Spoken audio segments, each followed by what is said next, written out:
Natomiast dosyć nie od razu, tylko po dosyć z znacznym opóźnieniem, już po rozbiciu PSL-u, przyszło mocne uderzenie w środowiska akowskie.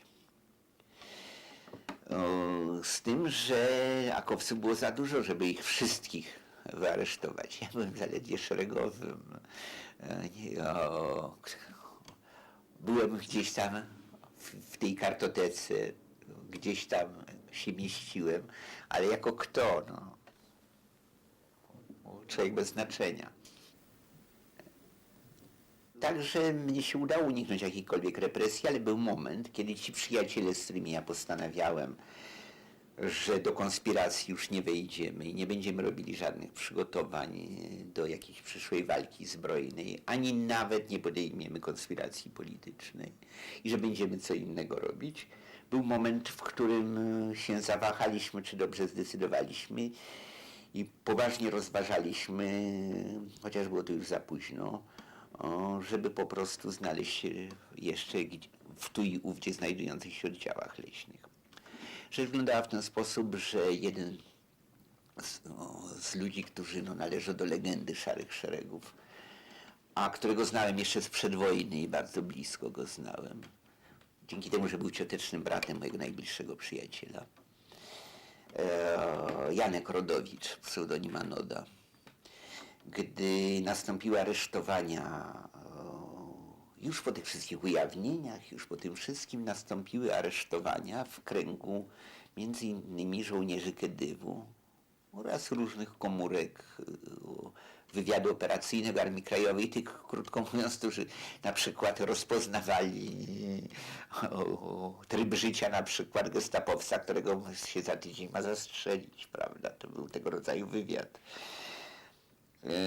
Kiedy nastąpiła duża fala aresztowań i dochodziły wieści o okropnych rzeczach, które się w związku z tym dzieją, nagle się okazało, Janek Rodowicz nie żyje. Rodzina otrzymała informację, że popełnił samobójstwo wyskakując przez okno na Koszykowej.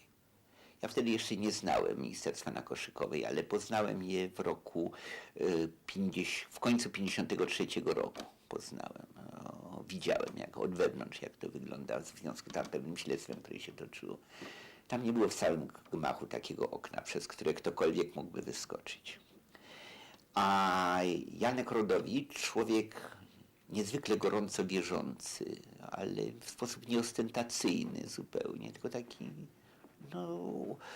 jest to ten rodzaj wiary, który jest u człowieka tak nierozerwalnie z jego osobowością już spojony i jest rzeczą, której już nie, prawdopodobnie tacy ludzie nie mają potrzeby pokazywania tego, ale wszyscy przyjaciele widzieli, że Janek taki właśnie jest.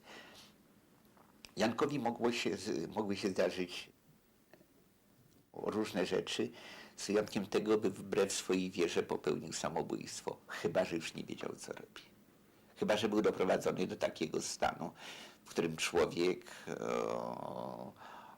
tak jak chwyta się za bolące kolano, robi jakiś krok niepoczytalny, bo sobie wyobrazi, że go mniej będzie za chwilę bolało, coś takiego i jest zupełnie już nieodpowiedzialny za to, co czyni. Mimo to nawet przy takim założeniu samobójstwo było mało prawdopodobne. Nie chciano wydać ciała rodzinie. Ojciec Janka, profesor Politechniki, znalazł jakieś dojścia do Bieruta. W rezultacie ciało wydano. Potem była sprawa potajemnego otwarcia trumny. Przy pomocy jakiegoś wykołowania trochę ubeków, którzy tej sprawy pilnowali, nie ulegało wątpliwości z dosyć pobieżnych oględzin, co prawda, że Janek umarł nie na skutek ani tego, że wyskoczył przez okno, ani na skutek tego, że go wyrzucono przez okno. Miał po prostu takie obrażenia jamy brzusznej, że żyć już nie mógł. I myśmy wtedy sobie myśleli, że właściwie lepiej zginąć może gdzieś w lesie niż w ten sposób jak Janek. Nie wykonaliśmy tego, do niczego nie doszło. Przyczyn było bardzo wiele. No, tak łatwo w tym momencie już jednak takich rzeczy się nie wykonywało, takich koncepcji. A również i przyczyny techniczne już dużo rolę też musiały odgrywać. Krótko mówiąc, już był to czas, w którym nawet kontakt gdzieś z jakimiś oddziałami leśnymi to była rzecz więcej niż trudna. Wszystko to razem się złożyło. No, w gruncie rzeczy nikt z nas, mimo że był przekonany, że to jest lepsza droga w gruncie rzeczy takiej śmierci, ale też nikt się też tak bardzo nie palił do tego.